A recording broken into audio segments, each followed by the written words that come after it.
इस क्लास में हम लोग केमिकल बॉन्डिंग पढ़ेंगे। केमिकल बॉन्डिंग में जो आपको बहुत ज़्यादा प्रॉब्लम आती है हाइब्रिडाइजेशन ज्योमेट्री और शेप निकालने में, तो हम आपको हाइब्रिडाइजेशन ज्योमेट्री और शेप निकालने की एक ट्रिक बताएंगे जिससे आपको आसानी से आपके क्वेश्चन सॉल्व हो जाया करेंगे। हाइब्रिडेशन ज्योमेट्री और शेप निकालने के लिए एक तो ये मैंने टेबल बनाई है, ये टेबल आप देख लीजिए। ये ध्यान में रखना पड़ेगा आपको कि एलिमेंट, ये मैंने एलिमेंट लिखे हैं और उनमें कितने बैलेंस इलेक्ट्रॉन हैं, ठीक है ना। फिर कोई भी, ये एक टेबल है, एक्स हम लोग एक नंबर निकाला करेंगे, जो वो नंबर क्या हुआ करेगा, number of sigma bond plus lone pair. जैसे मान लीजिए NH3 का हाइब्रिडाइजेशन ज्योमेट्री और शेप कोई हमसे पूछ रहा है, तो हम लोग उसका स्ट्रक्चर रफली बनाएंगे, उसका स्ट्रक्चर रफली बना के number of sigma bond plus lone pair count करेंगे। ये मैं दिखाऊंगा भी बना के आपको। एक नंबर x निकाल लेंगे, अगर वो नंबर 2 आया तो हाइब्रिडाइजेशन हमारा क्या होगा, SP होगा, ज्योमेट्री हमारी क्या होगी, लीनियर होगी, और स्ट्रक्चर ये होगा। शेप कैसे निकालेंगे, ज्योमेट्री में से लोन पेयर छुपा देंगे तो शेप आएगा। तो वो सब मैं बता रहा हूँ। ये बेसिकली मैं आपको क्वेश्चन कैसे सॉल्व होंगे आपके एंट्रेंस एग्जाम में उस बेसिस पे बता रहा हूँ।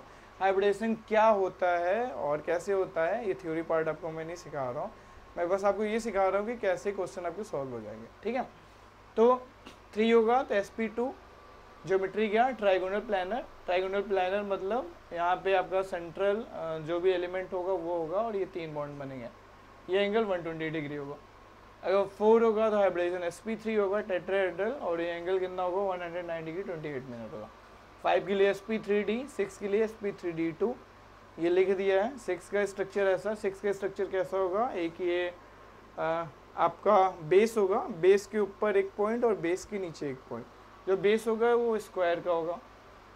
ट्राइगोनल बाइपिरामिडल, बेस क्या होगा, ट्राइगोनल बेस होगा, एक ऊपर होगा और एक क्या होगा आपका नीचे होगा पॉइंट, ठीक है। एक ऊपर और एक बाइपिरामिडल क्यों, बेस के ऊपर कोई अगर पॉइंट होता है हर कॉर्नर से उसे मिलाते हैं तो उसे पिरामिड बोलते हैं। तो बाइपिरामिडल क्यों, एक पॉइंट ऊपर है और एक पॉइंट नीचे। ट्राइगोनल बाइपिरामिडल, ट्राइगोनल बेस है, ऊपर नीचे 2 पॉइंट, तो ट्राइगोनल बाइपिरामिडल। इसको स्क्वायर बाइपिरामिडल भी बोल सकते हैं। स्क्वायर बाइपिरामिडल क्यों, एक स्क्वायर का बेस है, एक पॉइंट ऊपर और एक पॉइंट नीचे, ठीक है ना।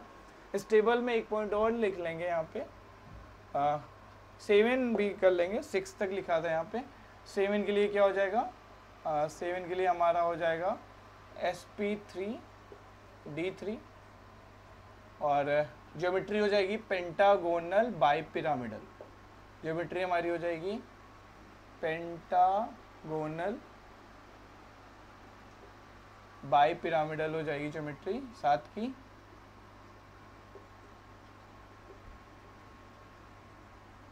पेंटागोनल बाइपिरामिडल हो जाएगी। फिर वही बेस पेंटागोनल होगा और उस पर ऊपर नीचे 2 पॉइंट होंगे, मतलब आपका बेस जो होगा वो पेंटागोनल होगा और उस पर ऊपर नीचे 2 पॉइंट होंगे, ऐसे।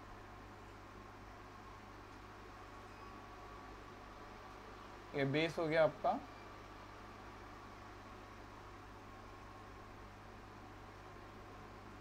एक पॉइंट ऊपर और एक पॉइंट नीचे। ये पेंटागोनल बाइपिरामिडल का स्ट्रक्चर है, ठीक है। ये टेबल है, ये टेबल देख लीजिए, मैं क्वेश्चन सॉल्व करके आपको दिखाऊंगा तो ज़्यादा क्लियर होगा। ये टेबल बना दी है मैंने, ये NCERT में भी टेबल बनी हुई है ना। अब देखिए कैसे मैं सॉल्व करता हूँ क्वेश्चन। अब जैसे आपके पास कोई क्वेश्चन आया, जैसे मान लीजिए XCF4 आ गया। XCF4 का आपसे पूछा जा रहा है कि आपको क्या बताना है, हाइब्रिडेशन ज्योमेट्री और शेप बताना है। क्या Xe का स्ट्रक्चर बना लीजिए, रफली स्ट्रक्चर बनाते हैं। तो Xe के पास बैलेंस 8 इलेक्ट्रॉन है, तो देखिए इन्होंने पहले 4 बॉन्ड बना लिए फ्लोरीन के साथ, ठीक है ना। ये 4 बॉन्ड फ्लोरीन के साथ बना लिए। तो सिग्मा बॉन्ड क्या होता है, जो पहला बॉन्ड होता है वो सिग्मा बॉन्ड होता है। पहले भी बताया है कि अगर सिंगल बॉन्ड है तो वो सिग्मा बॉन्ड है, डबल बॉन्ड है तो एक सिग्मा बॉन्ड है और एक पाई बॉन्ड है, ट्रिपल बॉन्ड है तो एक सिग्मा बॉन्ड है और 2 पाई बॉन्ड है, ठीक है। तो ये जैसे अपने 4 के स्ट्रक्चर बन गए। अब इसमें देखिए 8 इलेक्ट्रॉन थे, तो 4 तो इन्होंने बॉन्डिंग में लगा दिए, तो अपने पास लोन पेयर कितने बचे बताओ, 2 लोन पेयर बचे ना अपने पास। 4 सिग्मा बॉन्ड है और 2 लोन पेयर, क्योंकि 8 बैलेंस इलेक्ट्रॉन थे, 4 इलेक्ट्रॉन बॉन्डिंग में लग गए, तो 4 सिग्मा बॉन्ड हो गए और 2 लोन पेयर हो गए। तो क्या नंबर होता है, number of sigma bond plus lone pair, 4 + 2, तो x कितना आ गया, 6 आ गया ना, x कितना आ गया, 4 + 2 6 हो गया। 6 का टेबल देखो तो हाइब्रिडाइजेशन 6 का क्या है बताओ, sp3d2 है। ज्योमेट्री आप देखो क्या है, ज्योमेट्री xc ले लिया, ज्योमेट्री क्या है, ऑक्टाहेड्रल थी ना, टेबल में देखिए ज्योमेट्री ऑक्टाहेड्रल थी, तो ये रखा। अब 2 लोन पेयर रखने थे, तो 2 लोन पेयर ऐसे रखने हैं ना कि वो मैक्सिमम डिस्टेंस पे हो, ऐसे देख लो कि वो उनके बीच में एंगल मैक्सिमम हो, क्योंकि होता ही है कि जो लोन पेयर रिपल्सन होता है वो greater than lone pair bond pair होता है, वो ग्रेटर देन क्या होता है, बॉन्ड पेयर होता है ना।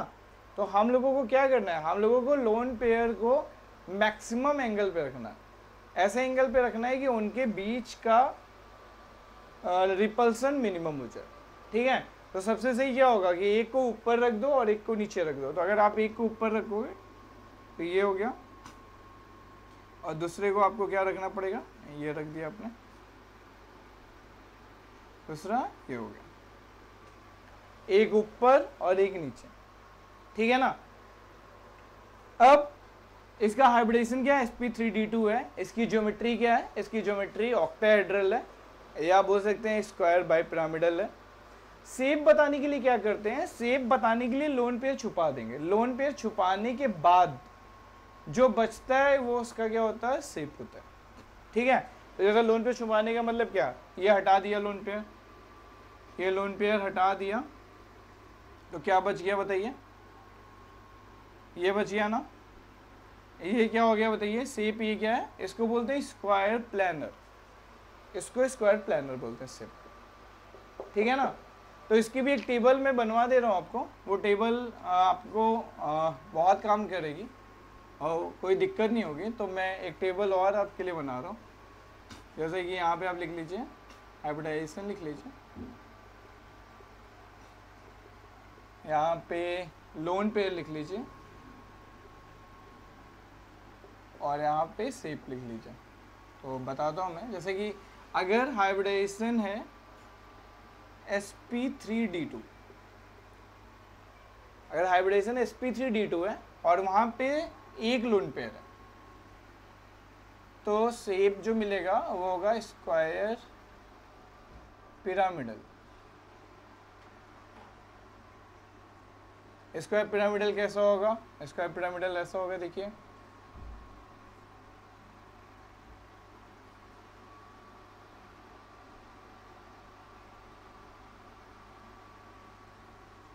ये स्क्वायर पिरामिडल हुआ, ठीक है, मतलब एक स्क्वायर का बेस और ऊपर एक पॉइंट, ठीक है ना। अगर 2 लोन पेयर हो गया सेम सिचुएशन में तो कैसा हुआ करेगा, बस एक स्क्वायर का बेस हुआ करेगा,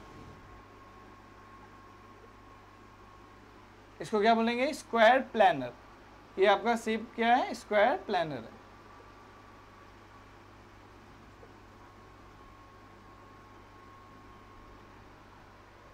ये स्क्वायर प्लानर है और ये क्या है, स्क्वायर पिरामिडल। 2 लोन पेयर के साथ आपको क्या शेप मिलेगा, स्क्वायर प्लानर मिलेगा, एक के साथ स्क्वायर पिरामिडल मिलेगा, ठीक है। नेक्स्ट देखते हैं sp3d। sp3d में अगर हमारे पास एक लोन पेयर रहेगा तो हमको जो शेप मिलेगा उसे बोलेंगे सीसो। sp3d में अगर एक लोन पेयर है तो जो शेप मिलेगा उसको क्या बोलेंगे, सीसो बोलेंगे। अगर 2 लोन पेयर रहेगा तो हमको जो शेप मिलेगा उसको क्या बोलेंगे, टी शेप। 3 लोन पेयर रहेगा तो हमको क्या मिलेगा, लीनियर। अगर 3 लोन पेयर रहेगा तो अपने को क्या शेप मिलेगा, लीनियर, ठीक है ना। sp3 अगर एक लोन पेयर रहेगा तो हमको जो शेप मिलेगा वो ये मिलेगा, इसको क्या बोलेंगे, ट्राइगोनल पिरामिडल। एक लोन पेयर रहेगा तो जो शेप मिलेगा उसको क्या बोलेंगे, ट्राइगोनल पिरामिडल। दो लोन पेयर रहेगा तो जो शेप मिलेगा उसको क्या बोलेंगे बताओ, वी शेप। इसको बोलेंगे वी शेप या बेंड। एक लोन पेयर रहेगा तो जो शेप मिलेगा उसको बोलेंगे ट्राइगोनल पिरामिडल। दो लोन पेयर रहेगा तो जो शेप मिलेगा उसको क्या बोलेंगे, वी शेप या बेंड। ठीक है, तो ये टेबल ध्यान में रखनी है। अब मैं दिखाता हूँ आपको और क्वेश्चन सॉल्व करके। जैसे अभी आपको XCF4 बताया, XCF2 है मान लीजिए आपके पास, XCF2 है, इसका हाइब्रिडेशन, ज्योमेट्री और शेप बताना है। ठीक है ना, तो XC का स्ट्रक्चर बना लेते हैं, F। अब देखिए 2 सिग्मा बॉन्ड है और 3 लोन पेयर हो गया, क्योंकि तो बैलेंस सेल में 8 होते हैं। तो नंबर X कितना आ गया, X आ गया 2 + 3, X 5 आ गया। 5 का कैसा होता है, 5 का मतलब ट्राइगोनल बाई पिरामिडल, मतलब ये हो गया। 3 लोन पेयर के साथ क्या मिलता है, लीनियर मिलता है। कैसे लीनियर मिलता है, देखिए ये 3 लोन पेयर रख दिए, F यहाँ पे रख दिया और एक F यहाँ पे रख दिया। अब हाइब्रिडाइजेशन क्या है, हाइब्रिडाइजेशन है 5 का, टेबल में था आपके sp3d। ज्योमेट्री क्या है, ट्राइगोनल बाई पिरामिडल, आपके टेबल में है। शेप क्या है, लोन पेयर हटा दीजिए, टेबल इसकी भी बनवा दी है आपको, आप हटा दीजिए इसको, आपको देखिए लीनियर दिख रहा है, तो शेप क्या आ गया, लीनियर। ठीक है ना। नेक्स्ट देख लीजिए, SF4 भी बना के देख लेते हैं हम लोग। ठीक है, SF4 बना देता हूँ मैं आपके लिए। SF4 ऐसा है, बैलेंस सेल में 6 इलेक्ट्रॉन है, तो इन्होंने 4 की बॉन्डिंग कर ली, 2 बच गए। तो देखिए कितने हो गए, 1 2 3 4 5, 5x5 आया। 5 का नंबर क्या होता है बताओ, sp3d। तो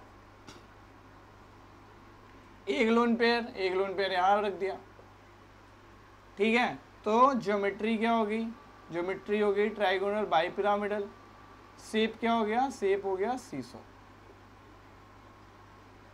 ये F हो गया। आप यहाँ से लोन पेयर को क्या कर लोगे बताओ, हटा दोगे। सिंपल है ना। ठीक है, और एक देख लीजिए I3+ और I3- देख लीजिए। I3+ और I3- में एक बात का ध्यान रखिएगा कि जो चार्ज है वो सेंट्रल आयोडीन को दीजिएगा। ये बात ध्यान रखिएगा कि I3+ और I3- में चार्ज किसको देते हैं, सेंट्रल आयोडीन को देते हैं। तो I3+ बनाता हूँ मैं, ये हुआ I रफली बना रहे हैं हम लोग, इसको प्लस चार्ज दे रहे हैं। तो पहले इसके पास देखिए 7 इलेक्ट्रॉन थे, 7 इलेक्ट्रॉन थे, प्लस का मतलब 1 इलेक्ट्रॉन कम हो जाएगा। अगर एक कम हो गया तो कितने बचे, 6 बचे ना। तो देखिए 2 इन्होंने बॉन्डिंग में लगा दिए और 2 लोन पेयर बच गए। तो X अपना कितना आया, 4 आया। अगर X 4 आया तो हाइब्रिडाइजेशन कितना हो गया, हाइब्रिडाइजेशन सिखाया ना आपको, 4 का क्या होता है, sp3। तो मतलब कुछ ऐसा बन गया, ये बन गया कुछ। ठीक है ना। और 2 लोन पेयर, एक लोन पेयर आपका यहाँ हो जाएगा और एक लोन पेयर आपका यहाँ हो जाएगा। ठीक है ना। शेप बताने के लिए क्या करेंगे बताइए, दोनों लोन पेयर को हटा देंगे। तो शेप इसका क्या आ गया, इसका शेप क्या हो गया, वी शेप। ठीक है ना।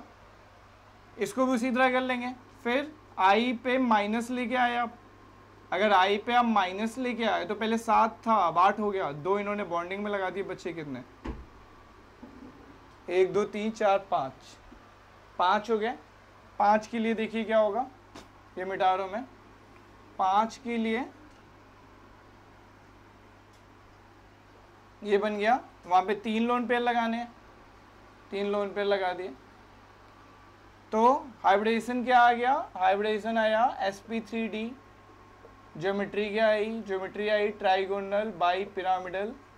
और शेप आपका क्या होगा, आप जो लोन पेयर है उसको हटा देंगे, हाइड कर देंगे, तो शेप क्या आ गया, लीनियर आ गया। तो ये सिंपल सा था। तो क्वेश्चन सॉल्व करिए, ट्रिक बता दी मैंने, टेबल बना दी है, आपके सारे क्वेश्चन बन जाएंगे, हाइब्रिडाइजेशन ज्योमेट्री शेप की प्रॉब्लम सॉर्ट आउट हो जाएगी। लेकिन क्वेश्चन आपको बहुत सारे सॉल्व करने पड़ेंगे, जो भी आपके पास बुक है उसमें हाइब्रिडाइजेशन ज्योमेट्री शेप के सारे क्वेश्चन सॉल्व कर लीजिए, और अगर आपसे फंसते हैं तो मुझे भेजिए।